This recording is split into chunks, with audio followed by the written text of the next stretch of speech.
Ramondín nace en Tolosa, en Guipúzcoa, y en España la necesidad de embalar vinos adecuadamente nace con el asentamiento de los franceses, vinateros franceses en el norte de España, especialmente en La Rioja, a donde vienen obligados por la filoxera que arrasó los viñedos en Burdeos. En 1850, 60, 70, Ramondín nace en 1890 y desde entonces pues, son 128 años de historia suministrando a esas bodegas.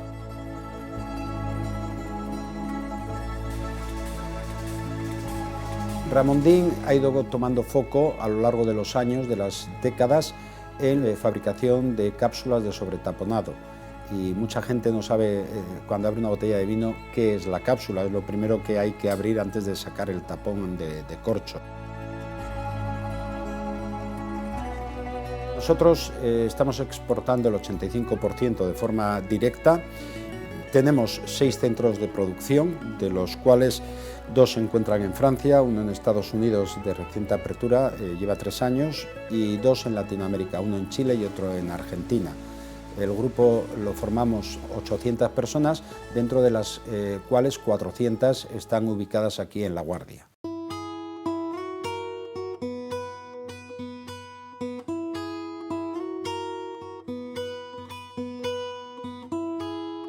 Atendemos a las bodegas, productoras fundamentalmente de vino, o champáns o espumosos, y luego está el mundo del licor. En el mundo del vino es un sector muy atomizado, un sector que está arraigado a la zona donde se produce el producto, es decir, la viña obliga a tener las bodegas cerca de la viña y por tanto podemos decir que está en el paralelo 40 hemisferio norte y paralelo 40 hemisferio sur.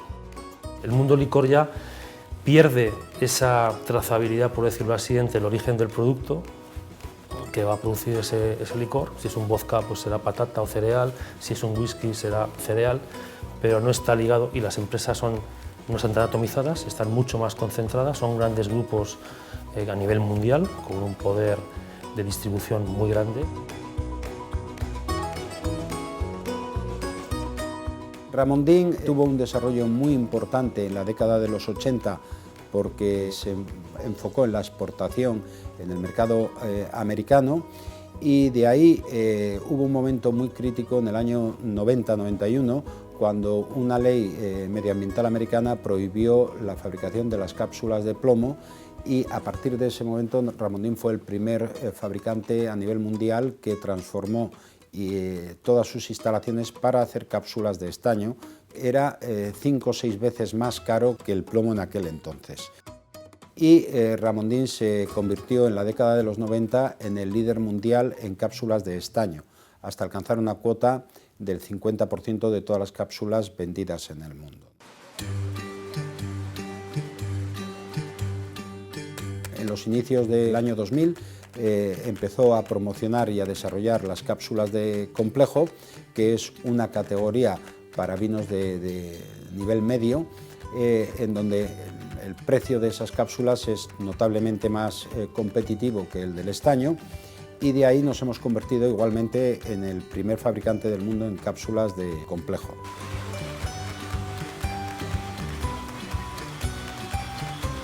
Y de ahí pues pasamos a la reciente crisis mundial, en donde nosotros tuvimos una crisis muy prolongada, porque en el año 2007 empieza la crisis de las materias primas, se multiplica por 5 el precio del estaño con respecto al precio histórico, y donde la empresa estaba pagando 1,5 millones de euros al mes por materia prima, pues pasó a pagar 7,5 millones al mes, ¿no?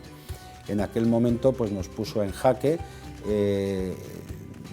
Trabajamos de forma muy ágil y muy rápida toda la organización, primero en una indexación de precios al mercado, de ser precios cerrados para todo un año para los clientes a precios indexados mensualmente como medida comercial, y luego como medida de evitar el riesgo de depender prácticamente de un único producto, una diversificación de nuestra cartera de productos, de nuestro portfolio, y a la vez permitir un crecimiento orgánico importante.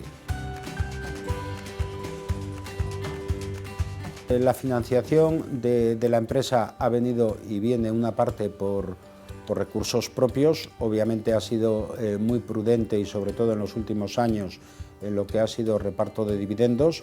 La segunda pata de la financiación es financiación bancaria y recientemente nuestra financiación fue a través de uno de los fondos de Cofides. En este tiempo en que sabemos que las empresas tienen unas vidas pues más o menos cortas y a veces turbulentas, pues ya el hecho de estar 128 años después aquí pues es un éxito, ¿no? Si lo medimos como longevidad, pues está ahí. Claro, en 128 años han pasado muchísimas cosas. Yo desafortunadamente no he estado presente más que en los últimos 30 y de los anteriores me han contado o quiero intuir, ¿no? Entonces yo diría, si definimos éxito como longevidad, pues yo creo que Ramondín ha sabido adaptarse. Ha sabido adaptarse a cada época, a cada momento, a cada circunstancia.